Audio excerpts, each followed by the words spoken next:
Hello friends, இன்றைக்கி நாம் சப்பாத்தி, பூரி, தோசை எல்லாத்துக்கும் வச்சு சாப்பிட்ற மாதிரியான பட்டாணி குருமா தான் பார்க்க போகிறோம். வாங்க ரெசிபிக்குள்ளே போகலாம்.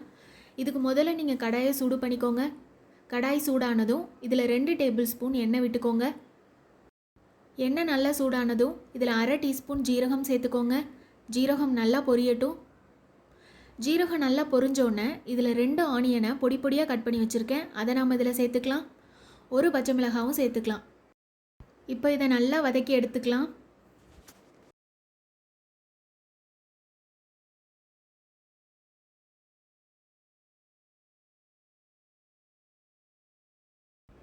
வெங்காயம் நல்லாவே வதங்கிருச்சு.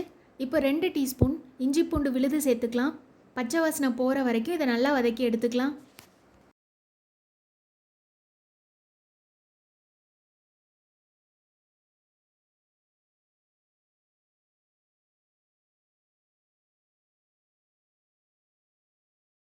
இப்போ நான் இதில் 2 தக்காளியை ஸ்லைசஸாக கட் பண்ணி வச்சுருக்கேன். அதை நாம் இதில் சேர்த்துக்கலாம்.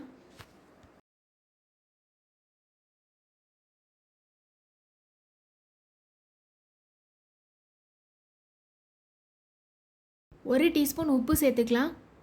ஸோ தக்காளி வெங்காயம் எல்லாமே சீக்கிரம் வதங்கி வந்துடும்.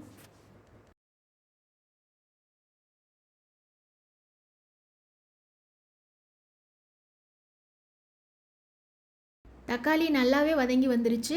இப்போது இதில் 1/2 டீஸ்பூன் மஞ்சள் தூள் சேர்த்துக்கலாம். 1 டீஸ்பூன் குழம்பு மிளகாய் தூள் சேர்த்துக்கலாம். 1/2 டீஸ்பூன் கரம் மசாலா சேர்த்துக்கலாம்.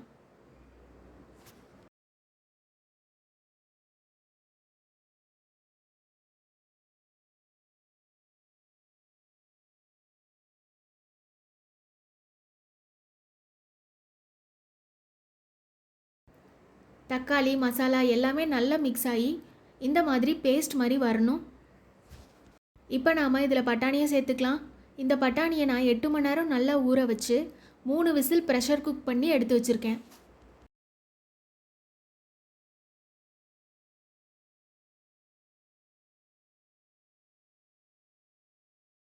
இப்போ இந்த கிரேவிக்கு தேவையான தண்ணி ஊற்றிக்கலாம். சப்பாத்தியாக இருந்தால் தண்ணி கம்மியாகவே ஊற்றிக்கோங்க.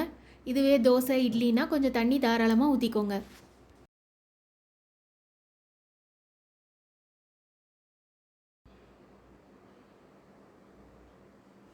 இப்போ இதை மூடி போட்டு ஒரு 5 நிமிஷம் நல்லாவே குக் பண்ணி எடுத்துக்கலாம்.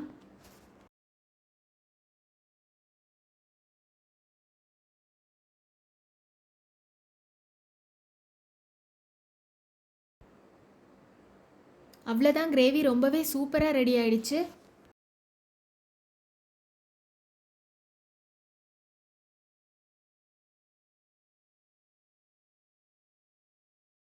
ஃபைனலாக கொத்தமல்லி தூவி இதை இறக்கிடலாம். அவ்வளோதான், ரொம்பவே ஈஸியான பட்டாணி குருமா ரெடி ஆகிடுச்சு. இதே மாதிரி நீங்களும் வீட்டில் செஞ்சு பார்த்துட்டு எப்படி இருக்குன்னு கமெண்ட்ஸில் சொல்லுங்கள். வீடியோ பிடிச்சிருந்ததுன்னா லைக் பண்ணுங்கள், ஷேர் பண்ணுங்கள், சப்ஸ்கிரைப் பண்ணுங்கள்.